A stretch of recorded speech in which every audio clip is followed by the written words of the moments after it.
Welcome to the Unplugged Show, where we give it to you raw and unfiltered. I am your host, Jernigan. We have an amazing show for you today. Stay tuned, don't go anywhere. Come and join us for a lively, transparent discussion here on the Unplugged Show, which will inspire you and encourage you. Come on, let's go.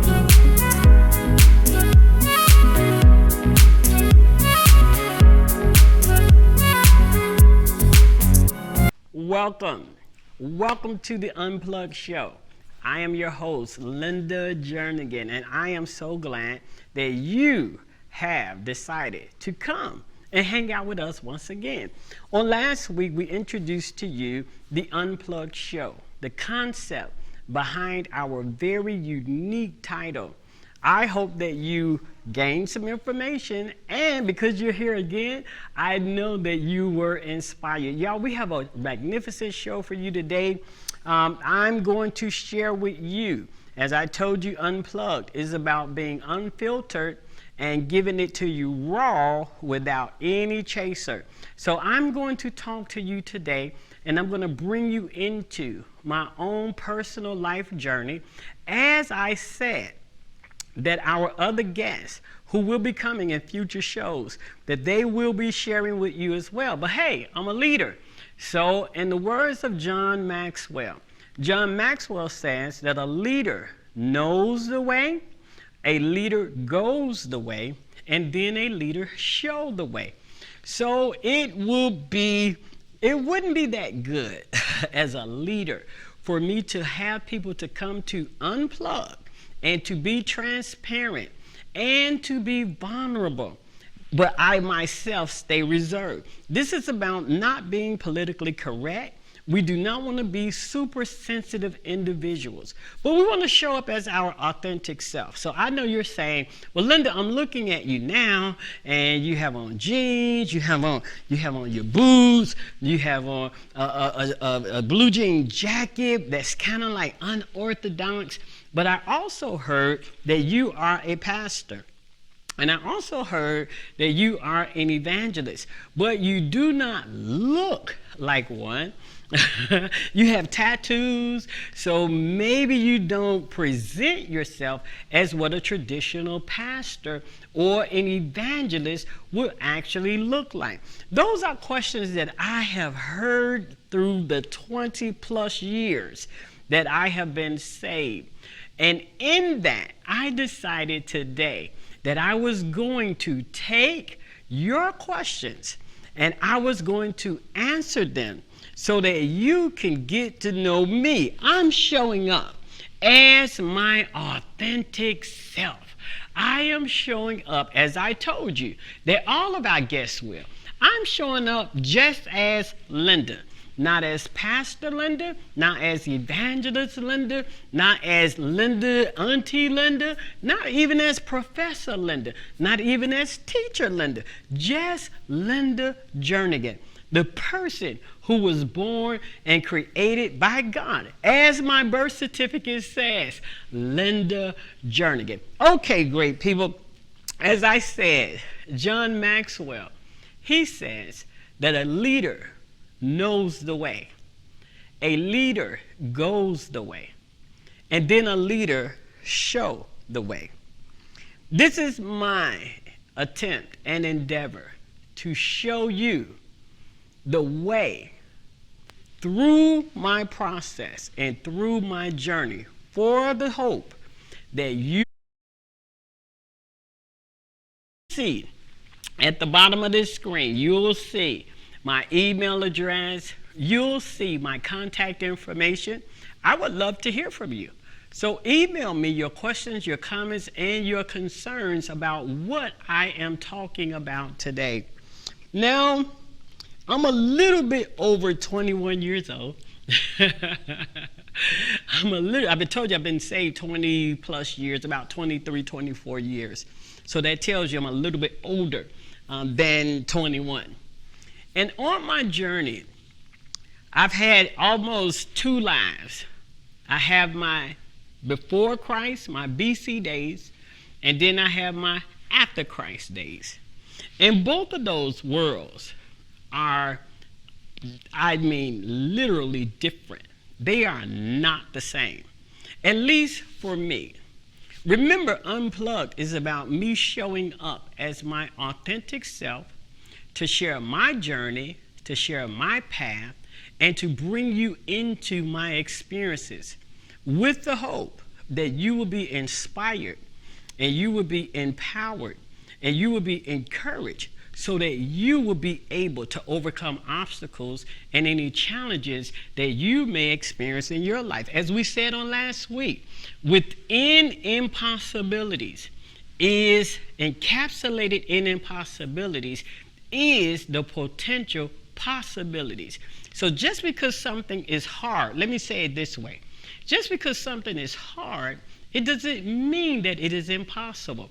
So you do not have to give up simply because you're facing challenges. And I hope that you are inspired as you listen to how I have had to overcome various challenges. I do not say this to gloat or to magnify myself, and neither do I do this to shine a spotlight on me. Contrary to popular belief, it is very uncomfortable for me to share my testimony, for me to share my journey, for me to share my experiences. Number one, because it causes me to be vulnerable. What does it mean to be vulnerable? You will know that most people in life do not like to be vulnerable. According to the Advanced English Dictionary, to be vulnerable means to be susceptible to attacks. That's why people don't like to be vulnerable. It means to be susceptible to criticisms. Yes, this is why people will oftentimes, even if they have a testimony, even if they have a victory that they have overcame and they would like to report it, they would like to share it, but it is the thought of being vulnerable through transparency that cripples many people. Why? Because when you are vulnerable, you have literally invited criticism into your world. And I don't care what people say. Some things are very easy to wash off. You can ignore it, you can hear it, you can ignore it, and you can just let it roll off your back. But there are some things that get attached and get lodged into your soul. And when that happens, that is not as easy to wash off as people may think. And so to be vulnerable, you know that you're coming into this experience with the outcome being that you will probably be criticized, and you will more than likely be able to experience attacks and verbal attacks. And this is why people do not like to share their journeys, their victories. This is why people do not like to share their experiences. Why? Because no one wants to be vulnerable. No one wants to be vulnerable. And contrary to popular belief, I am one of those people. And I know you're thinking, but Linda, we've been hearing your testimony and we've been watching you for 5, 10, 15, 20 years. We've been following your story.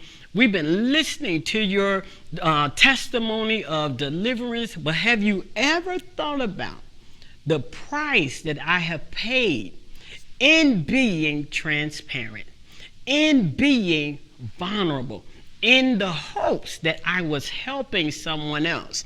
Now, surely there has been some tremendous rewards in sharing.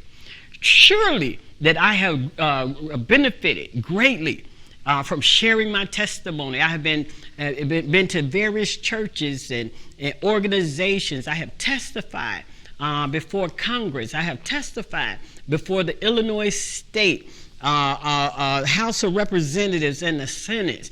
I have been to Texas. I've testified before the congressional leaders, even in Texas. So, and I have been around the world. I've traveled to Europe. I've traveled across the United States of America. I have been in churches, some mega churches, small churches. I've been to retreats and conferences. I've stayed in 5-star hotels and eaten at 5-star restaurants, all because of my testimony. But have you ever considered the cost and the price of that apart from the rewards? Have you ever considered what has been vulnerable and sharing my testimony and sharing my story and bringing people into my world? How that has impacted not just my family, not just my friends, and not even simply the churches that I have been members of, but have you ever considered how has that impacted my emotions?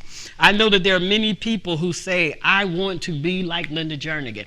I want to share my testimony. Many times when people exit homosexuality or they exit alcoholism or they get delivered from substance abuse, the first thing they do is contact me and say, hey, I want to be like you. I want to share my testimony. I want to do this. And one of the things I caution them about is to make sure that in your willingness to be transparent, that you are prepared for the results of being vulnerable. And as I said, according to the American Advanced Dictionary, the Advanced English Dictionary, to be vulnerable literally means to be susceptible to attacks and criticism. So I have counted up the cost today. I have weighed the good and the bad and the not so good. I have decided that once again that I am going to be transparent, that I am willing to allow myself to be vulnerable, knowing, I didn't know this 25 years ago, knowing that in doing so today, that I will more than likely experience criticism. I will more than likely experience attacks. And here's why. Because a lot of my experiences, and they are my personal experience, just because they may not be your experience, and simply because they may not be your family member's experience, it does not discredit that this is my personal experience. And this is my testimony that is linked to what has happened to me. And so as I share my experiences with you, it is my hope that, again, you will be inspired. People do not like my version of my experiences because it contradicts what they actually feel. Now, I agree. Let's start with this thing of same-sex attractions.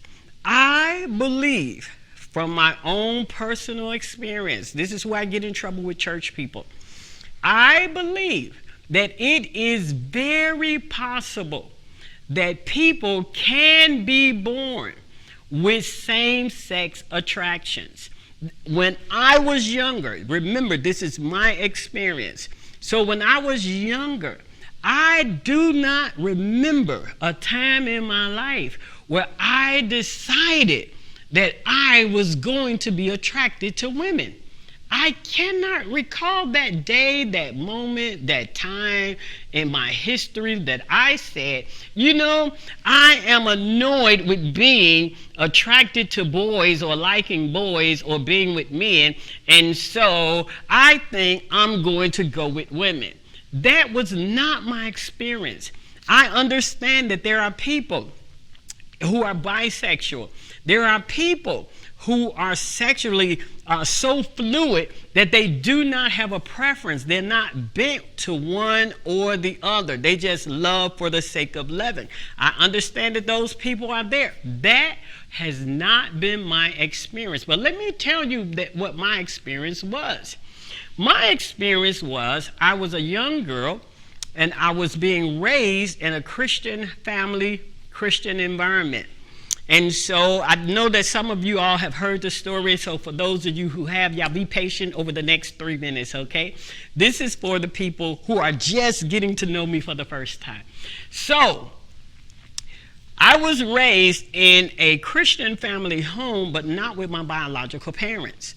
I was raised by my aunt, who I often refer to as Mom. And I call her Mom because she raised me all of my life. She took me in when I was approximately 3 weeks old. And she did that, her and her husband did that because my biological mother was killed by a drunk driver. And so because my biological mother was killed by a drunk driver, my biological father, he had my other 7 siblings. So he permitted me to go and be raised by my aunt, my maternal aunt, and her husband. And they had 5 children. And so I come there and I'm raised, and they're Christians, so they take me to church. I go to school. So I understand the difference between sin and not sin, righteousness and unrighteousness, because I was raised in church, because I went to Bible class, because I went to Sunday school. I was always aware of what sin was, and I knew, based on what our Christian beliefs were, that the feelings that I was experiencing inside concerning girls and women were not what the Bible teaches. Now, you would think that now we're talking 20, 30, 40 plus years ago. So this wasn't the climate that we have now, where you just come out at 5 years old and 7 years old and say, hey, I feel like I am attracted to women, or I feel like I am ensnared, or I'm entrapped in a body that I do not feel comfortable with. But that was truly my experience. But because of my Christian beliefs and my Christian upbringing, I knew what I was feeling was not in agreement. So what did I do? I did what most people do. I tried to hide it.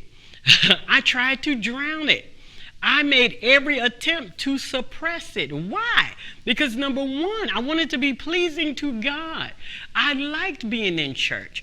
I like singing in the choir. I like doing my poems and skits and performing in plays. I like traveling with our church on church trips and church outings and church events. I loved everything about church. I loved the preachers. I would love to hear good preaching. I even like that to this day. I loved good preaching. So I knew that if I said or did anything contrary to what the Bible and our church and my family endorse, that I was taking a huge risk of not being accepted.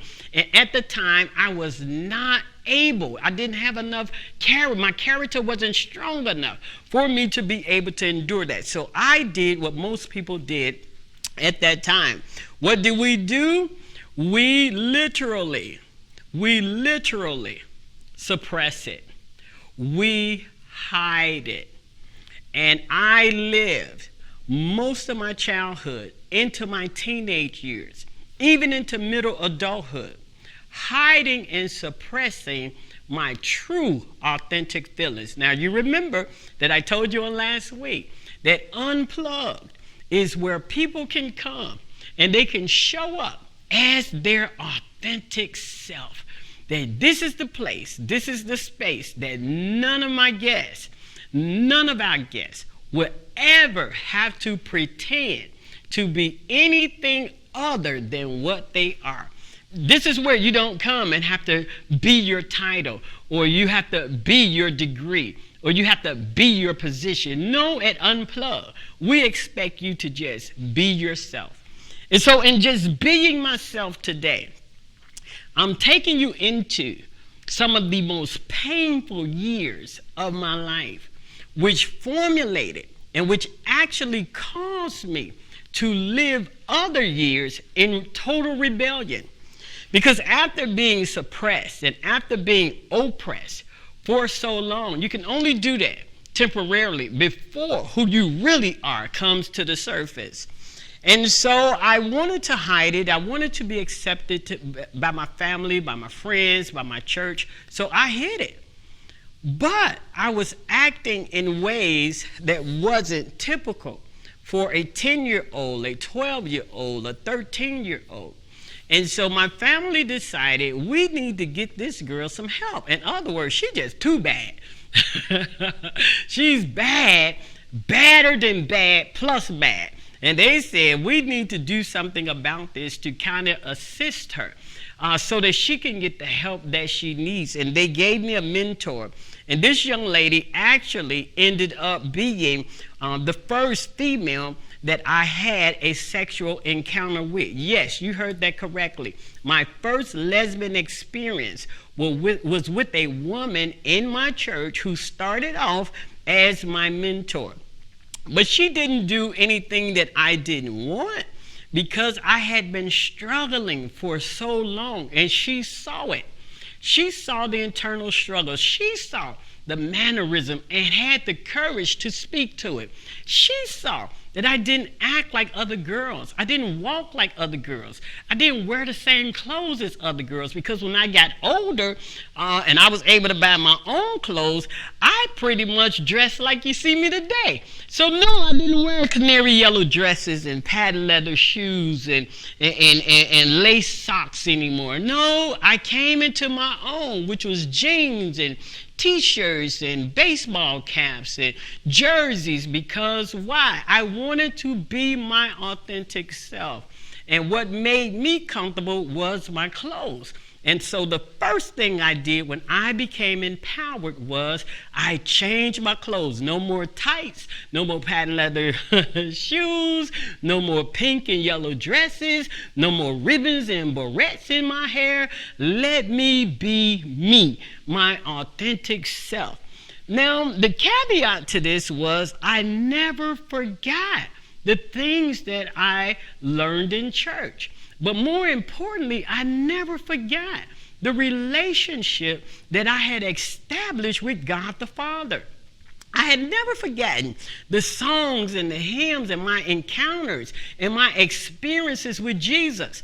And so, although I was living a life contrary to Christianity and contrary to Bible, it was something about my relationship with Jesus that stayed authentic. It blew my mind.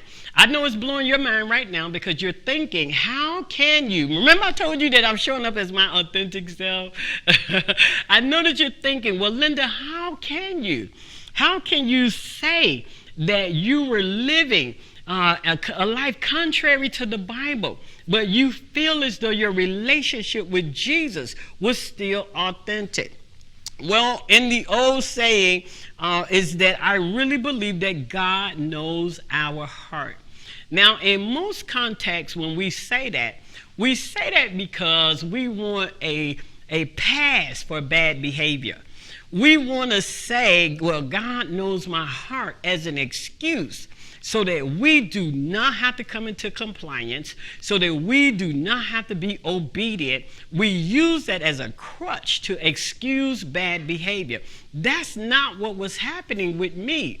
So when I say that I believe that my relationship with Jesus was still intact, I'm saying that God knew in my heart I did not want to be the way that I was. God knew in my heart that I longed for something different. I just didn't know how to get it. I just did not know how to find it. I didn't know the exit ramp from these feelings and from these emotions that I was experiencing in my world. I just didn't know how to get to the next place. And because of that, I believe, is the purpose of grace. So grace is not, according to Romans chapter 6, verse number 1. Grace is not so that we can abuse it. Grace is for those people who need some additional assistance to help them along their journey. So it is not their desire to be heroin addicts. It is not their desire to be addicted to gambling. It's not their desire to lay in a bed with someone that they're not married to, but something in their soul is more powerful than what's in their spirit. And for that cause, the grace of God comes in and allows them the space that they need to grow spiritually, so that their spiritual man can connect with their soulish person, and eventually their spirit man becomes stronger and they're able to leave and they're able to exit. I know I just said a lot and I just kind of messed up a lot of people's theology, but here's the deal. As I understood that my relationship with Jesus was critically important, even while I was gay, even while I was drinking, even when I was addicted to alcohol and cocaine, even when I was incarcerated, going in and out of jail, it was something in my soul that wanted something different. And because I wanted something different, I believe that God did something differently with me. Because I did not want to feel the way that I felt. So how did I feel? I'm so glad you asked me. Here's what I felt. As a young girl, as a teenager, I felt that I was a boy. I felt like I had the wrong body. I could not make a connection. I could not make a relationship with the body that I saw in the mirror. I used to cringe when people would tell me to not do certain things because I was a girl. That made me feel some type of way. And on the inside, I would be saying, I'm not a girl. I'm not a girl. I would feel like, why people can't see I'm not a girl? That was my expression internally. And one of the ways for me to drown that was not through sex. Listen to me, people. Sex doesn't cure anything. Sex is not a cure. So I don't care how much sex you have, how many people you sleep with, I don't care how that works. You're not going to feel any better. Another vice I had, it was the way I made it better, was through substances. I drank. I did cocaine. I would smoke weed. I was angry. Why? Because no one really knew. They said, well, because she's growing up and she doesn't have a mom. Yes, that did affect me. Well, she doesn't have her dad. Yes, that did affect me too. Well, you know, she is not raised with her biological sisters and brothers. Yes, that had an impact on me as well. All of that had an impact on me. But the thing that had the most impact on me was I did not see myself and feel connected to the person that I saw in the mirror. And as a result of me not being able to connect with the person and the body that I saw in the mirror, I knew at a very young age that I was different. No one had to tell me. It was not a result of being molested. It was not a result of me not growing up with my mom. It was what I felt inside that made me know that I was different, even as a child. This is why I hold the position that people can be born with same-sex attractions and feelings. Hey, listen, I know that church people do not understand that. I know they do not comprehend that, because for them, when they hear you say that, what they're hearing you say is God created you to be that way. You need to disconnect that thought. Those two are not the same thought. Simply because a person feels something, they have a feeling in their soul where their feelings and their emotions are, has nothing to do with how God created them, even in their spiritual man. And so your body, your genitals, is supposed to testify to how God's perfect will and design is. So when I looked at my body and I saw God's original intention, my soul was not in agreement with that.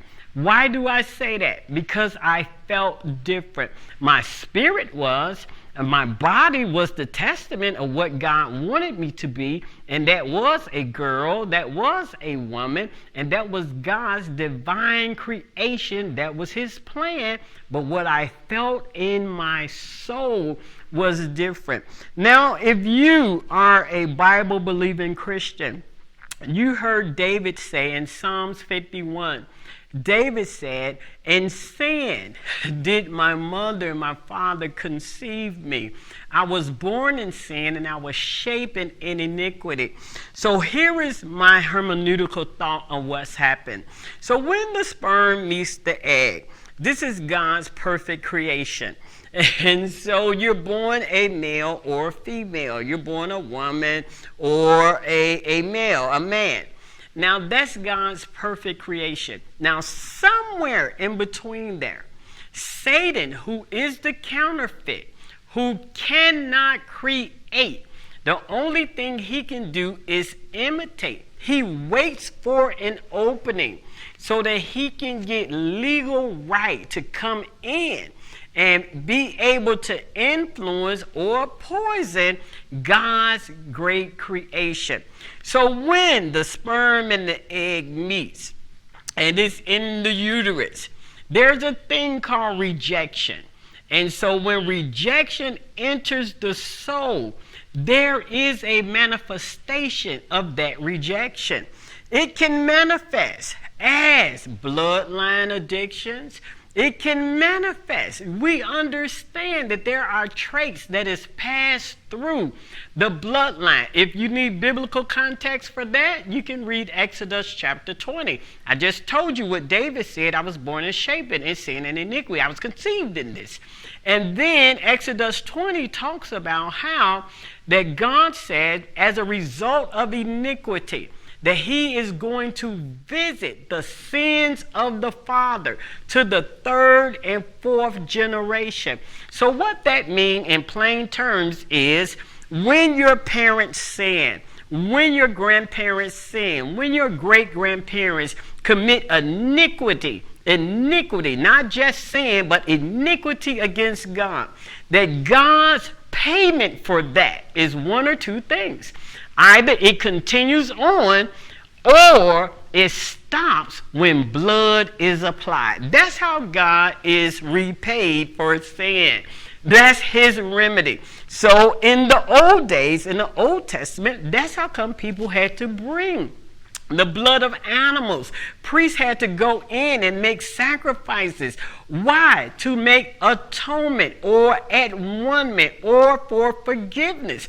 But then when Jesus came, he said that his blood washed it all away the first time. So he is the second, what we call the second Adam. So his blood washes it away. So people who are exposed to these bloodline influences, such as sexual perversion, which manifests as fornication, manifests as adultery, manifests as same-sex attractions. You come out with this in you. I have seen toddlers when they started walking at 2 and 3 years old. And I have seen some of these young boys walking and very effeminate. And what do we say? Wow, look at him. What we're really saying is watch that manifestation. Now, at 3 years old, did he ask to walk like that? At 3 years old, was he mentored or discipled into something like that? No, that is his natural, organic way, which should alert us to say somewhere, maybe there's a negative influence from Satan into his life. And people, that's exactly what happened with me. That even as a child, it was very evident that I was not like most girls. It was very visible from my mannerisms. I listen to you all now, and you still say, well, she's masculine. She's still masculine. She still walks a certain way. She still have a deep voice. I hear you. Some of you even refer to the hair, the facial hair that grows on my face. And all of this gives you your position to have doubt on, am I actually delivered, or am I living a life undercover? Because you're looking at the external. You're looking at my jeans, and you're looking at my t-shirt. You're looking at facial hair that I have to shave every 2 or 3 days. You're looking at how I wear my haircut, and then you're saying, but apart from that, her voice is extremely deep. And then you're saying, but her mannerisms and how she move her hands and how she interact, that lends more to the male side than it does to the female side. Don't you know that I am aware of that? And it has been this way my entire life. It's not just about, and hear me carefully, it's not about playing with dolls. It's not about cooking. It's not about combing hair. It is something that is happening on the inside that causes you to disconnect in your soul. So even as a teenager and even as a child, I felt that disconnection, which caused me to lean more towards the masculine side than it did on the female side. Now, there was a few years ago that I was getting ready to leave out of the country. And we had to get my passport so that I can leave. And we found an error on my birth certificate. I had to get my birth certificate actually done over. We had to fill out paperwork so that I can have my birth certificate amended. And what they did on my birth certificate was they had to add the FE. The FE, because it had male on my birth certificate. Now, do not ask me how that error occurred. I remember I was a baby, so I don't know. Do not even ask me why we didn't catch the error in my childhood when I first went to school, but we caught this in my mid-30s, I believe. And they had to add the FE to my original birth certificate. Even if you look at my birth certificate now, you can see the difference in it, how it says male, but then the FE looks a little bit different. It's a different type of font because it was added later on in my 30s. Now, I believe that spiritually, that there was an assignment from the devil from the very beginning to make sure that I was confused about my identity, to be sure that not only what he probably did in the womb with the thing of rejection, with generational influences because of bloodline iniquities, he piled it on. He made sure that it showed up even on my birth certificate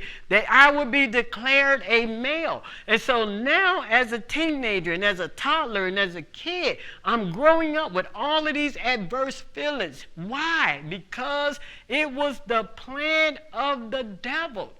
Now, how do you? I know you're saying, well, Linda, I feel different, and I'm transgendered, and I feel like I have the wrong body. I'm a male, but I feel like I have a female body, or I'm a female, and I feel like that I have a male body. And so how do I overcome this? How did you overcome it? Well, I'm going to take you into my personal journey, because remember, that is what Unplugged is all about.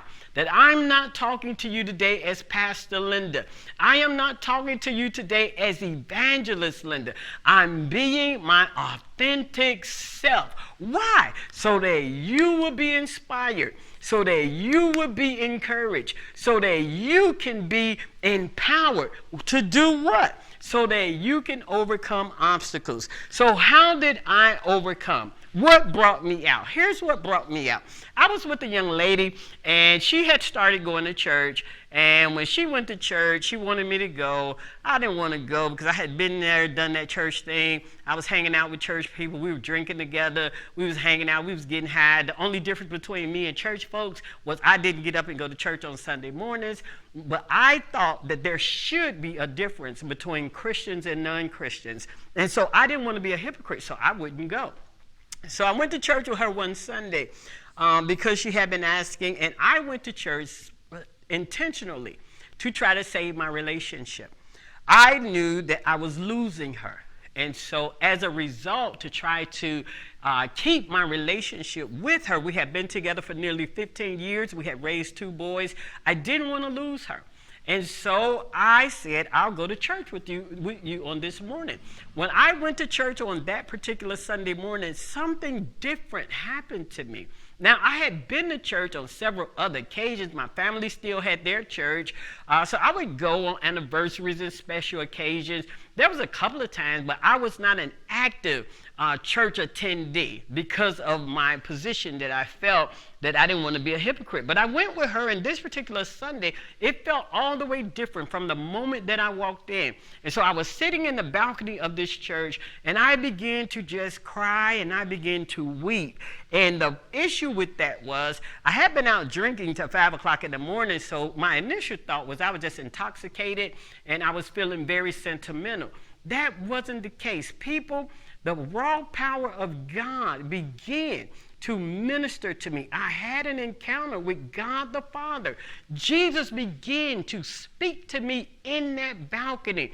Although I was a lesbian, although I was in a relationship for almost 15 years, although I was intoxicated, I was drunk, I was high from last night, I had cigarettes in my pocket, that Jesus the Christ encountered me.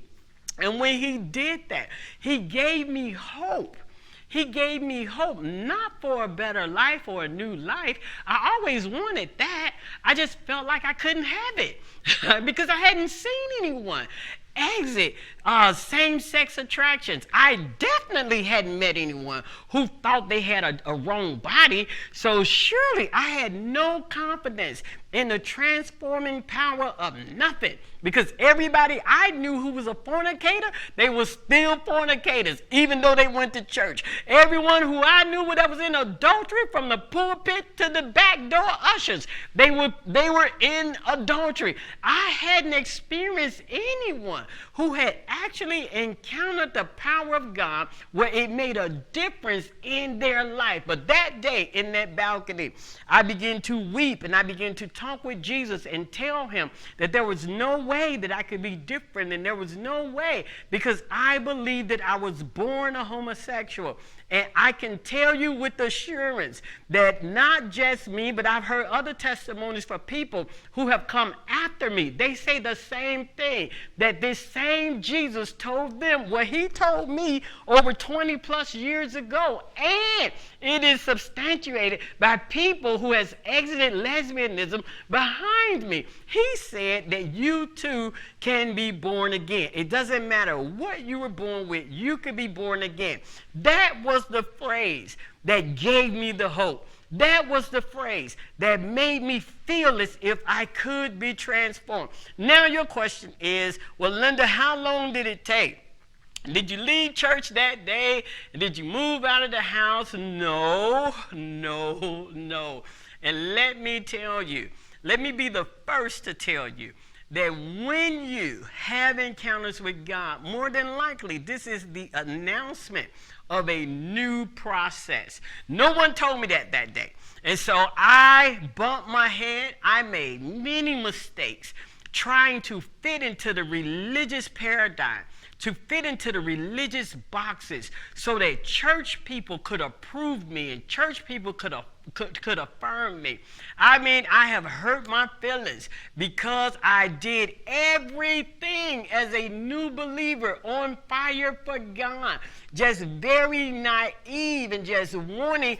I felt like church and salvation were synonymous. So anything that the church asked, anything that my pastor said, anything that leaders presented, I was 100% into it. And I'm not saying that that's not the way to go, but for me, years later, I found out that that probably was not the best route for me. Why?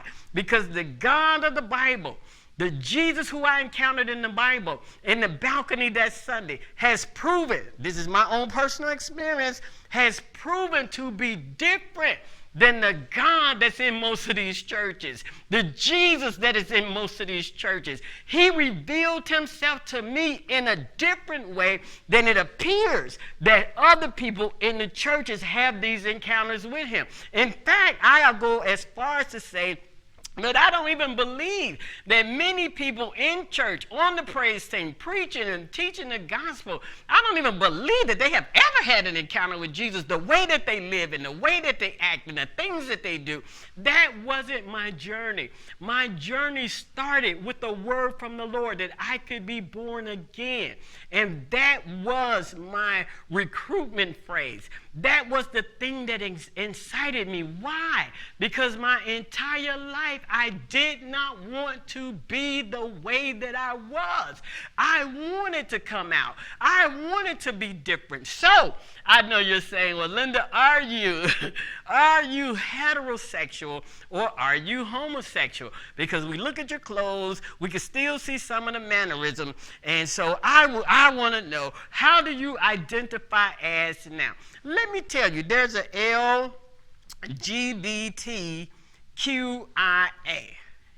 Those are the letters, the acronyms for the lesbian, bisexual, gay, transgender, intersex, queer.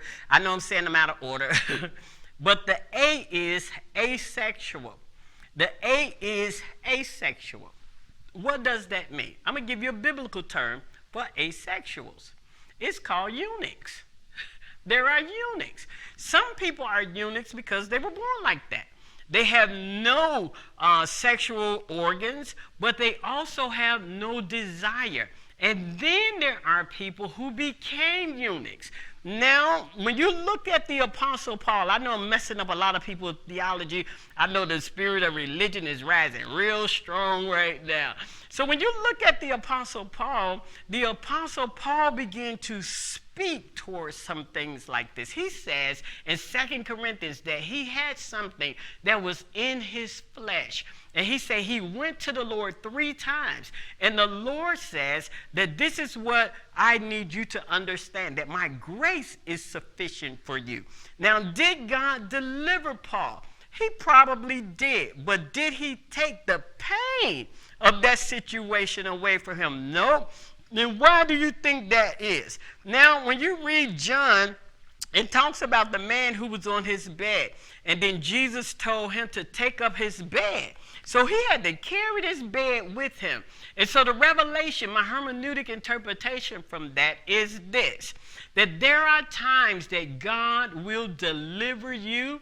And I hear it just like the Hebrew boys, that in the fiery furnace, that he'll remove you out of there and you won't even smell like smoke. Oh my God. How many times did I get that prophetic word from people who wanted me to look like what they wanted me to look like. They wanted me to wear a canary yellow dress. They wanted me to put on a first lady outfit with the rhinestones around my jacket. So they would come and they would prophesy to me that God is going to change your appearance, that God is going to change your mannerism, and you're not going to look like what you've been through. I believe that God said something different. Just as he said to the Apostle Paul. He told the Apostle Paul that I've called you to be an apostle, but you're not called to the Jews, but I have called you to the Gentiles. There are people who are not religious. There are people who are unchurched, who need to see and hear your message. So although church people are very critical and very suspicious of my deliverance, because they're looking at my clothes, they're looking at my tattoo, they're looking at my hair, they're looking at how I move and how I walk. People in the homosexual community, they have a different perspective when they see me. They say, oh, she ain't like that no more. Oh, she ain't one of us no more. They have, some of them even have been angry and begin to say negative things about me. Why? Because they can see. Why? Because those are the people that I'm called to. That is the thing that God had to remind me, that if I'm never accepted in church, if I'm never affirmed in church, that is not my audience, that he has called me to a different audience. And because he called me to a different audience, they need to be convinced that not that I'm delivered, they're convinced of that. They needed to be convinced that I was actually in the lifestyle. So they see some of the old mannerisms and they say, yeah, I could tell she used to be like that, but that's not how she is now. So that's how I knew that I was saved and that God had delivered me. So in the time that we have left, let me share this with you. I know people that you want to know, so how do I make it? How do I do it? Do I still have attractions for women? Do I still, it comes all the time. People want to know this. Let me tell you what deliverance does. Deliverance actually extract all of those impurities out of your soul. So how do I feel now? Linda, are you connected to your body now? Absolutely.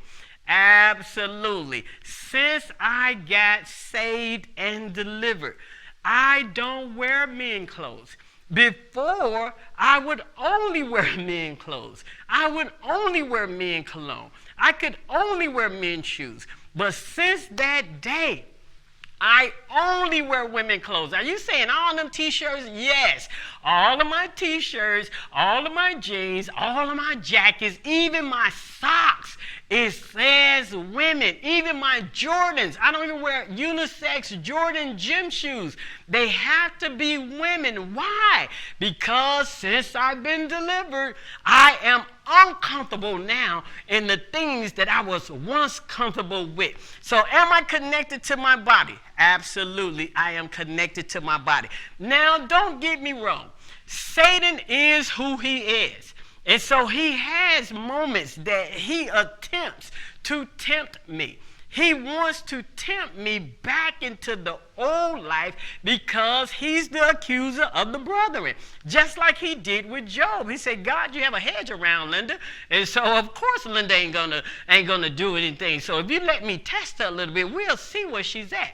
And so he does bring temptations. But here is the difference. Temptation is external. So that means that I can choose if I want to eat another piece of cake or not. When it's something like lust that's on the inside of you, that's internal. So now that means it's coming from the inside of you, which weakens your possibilities of being a victory in this area. So that is the difference, that yes, Satan does tempt me. Yes, he does. He tempts me with women. He tempts me with men. He tempts me with food. He tempts me with greed. He just wants to get something that he can go back and run to God and say, God, I told you if you would remove the protection of the hedge from around Linda, that she would mess up too. And I'm telling you that temptation, I don't care how anointed you are, how many tongues you speak in, temptation is real. But here is what's even more real, if that's really an accurate phrase, is that if you don't want to yield to temptation, that the Lord, through the power of the Holy Spirit, that he will help you. Now, as a lesbian, as an ex-lesbian, my problem as a lesbian was this. Was I looking for a woman to have sex with? There's a difference between lesbian sex versus male sex. Male sex is more about the sexual activity. That's what their relationships is about. That's how come men can walk past someone in a park and they can end up in a sexual encounter with them. It's a little bit different for women. So women relationship, most women and most lesbian relationships is not centered around sex. It's centered more around companionship. It's about friendship. It's about two people that builds a connection through friendship. And then they may or may not end up in a sexual relationship. So the thing that I miss most is not a sexual relationship. I miss companionship. That is the place in my heart that you will long for after deliverance. If you spend time by yourself, if you live by yourself, if you eat by yourself, if you go to the movies by yourself, I don't care how you preaching and teaching, you will long for companionship. That is the vice and the stronghold of women who exit lesbianism. How do you have friendships and natural friendships and organic friendships that doesn't move into areas of perversion? So people, that is my journey. Even as a pastor, even as an evangelist, even as a teacher, even as an educator, as an author, one who has traveled the world, one who preach and teach, I am telling you that you must still, although you are delivered, you should still make sure that you understand temptation, that Satan is going to tempt you, that he's going to bring it to you because he wants you to fall, but you have the power to make an actual decision. Hey, listen, great people. Again, you have been listening and watching the Unplugged show. I promised you in the first episode of Unplugged that this was going to be an environment. This was going to be a space where you can come and you can hear transparent, authentic people share about their journey so that you can be inspired, so that you can be encouraged. And I want everyone who may be experiencing any level of sexual brokenness, maybe you are in fornication or having sex and you're not married, maybe you are in adultery, maybe you're addicted to masturbation and pornography, or maybe you are a lesbian, maybe you're transgendered and you look in the mirror and you don't like what you see, you don't feel connected with what you have seen in the mirror neither. You want to be able to connect. You want to be able to transform and connect with the body that you see because you want to do things the right way. You don't want to be like that. And for you, I'm telling you that Jesus really is the answer. He can really help you. He will help renew your mind and you'll be able to look in the mirror. You'll be able to look in your body and he will cause the connection. Don't ask me how he do it. It is supernatural. But I can attest to you that he will be able to do it and you won't be faking and it won't be a front. You won't be struggling. You will be your authentic self, able to live the life that God created you to live. And you'll be able to do it with peace of mind and with joy. Again, I'm Linda Jernigan. I am the host of the Unplugged show. So tune in for our next episode. But do me a favor. If you have questions, if you have comments, if you have concern, look, my email is right down there. Email me. Can we talk? Let us dialogue about it. Send me some show topics that you would love for us to even address even on this particular show. All right, I'll talk to you soon. And once again, thank you for joining the Unplugged show, where we give it to you raw, where we give it to you unfiltered, and where we give it to you straight without a chaser.